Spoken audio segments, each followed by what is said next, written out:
When you're an artist and you get signed to a record label, they have you sign a recording contract or a contract of some sort. In that contract, there's typically a rights grant from you to them.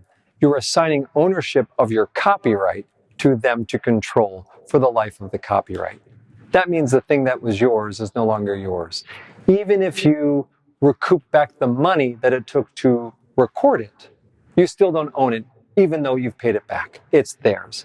However, in 1976, as part of the 1976 Copyright Act, Title 17 of the U.S. Code, Section 203, created a new piece of legislation that said, listen, 35 years after the release of the album, you can actually go, if you like, as the artist, and get your rights back to the copyrights.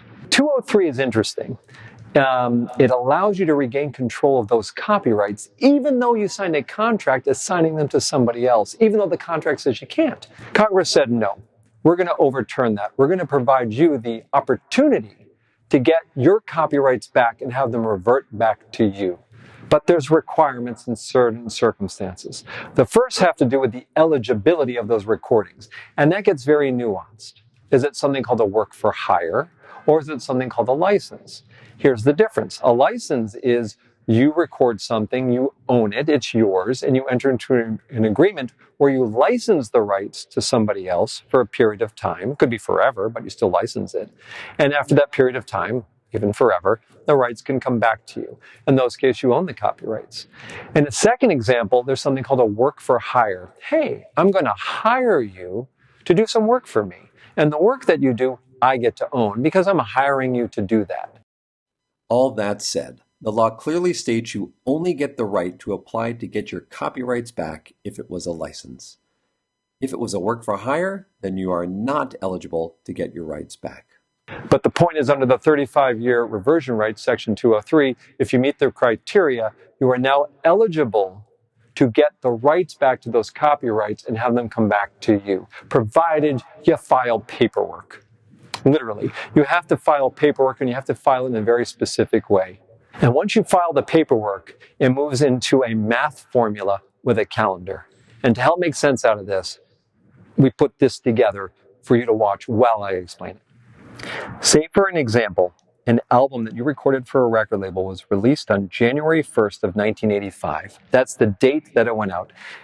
35 years later is the earliest you can get the rights back to that album, provided you send in the paperwork. Now, here's where it gets kind of confusing.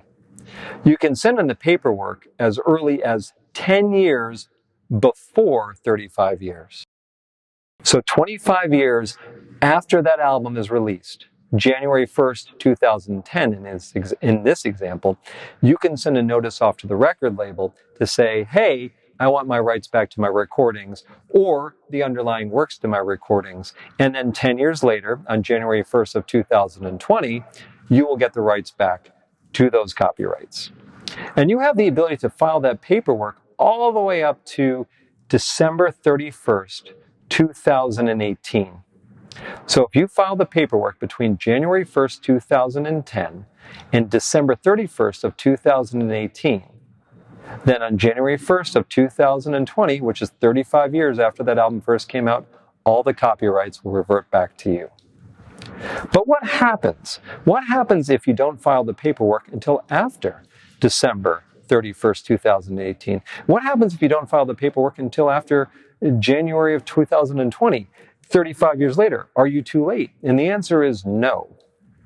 You have until January 1st of 2023 to file the paperwork. But no matter when you file the paperwork, there must be a minimum of 2 years between when you file the paperwork and when the rights revert back to you. So, for example, you release an album, or an album is released January 1st of 1985. Let's say January 1st of 2019, you file the paperwork. You must then wait 2 years in order for the rights to revert back to you. January 1st, 2021 is when the rights revert back to you.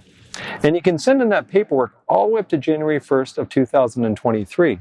So if your album came out in January 1st of 1985, and you didn't send the paperwork in until January 1st of 2023, it's not too late, But you have to wait the 2 years until January 1st of 2025 before the rights revert back to you. However, if you file the paperwork after January 1st of 2023, you're too late and you've lost the window to get your rights back.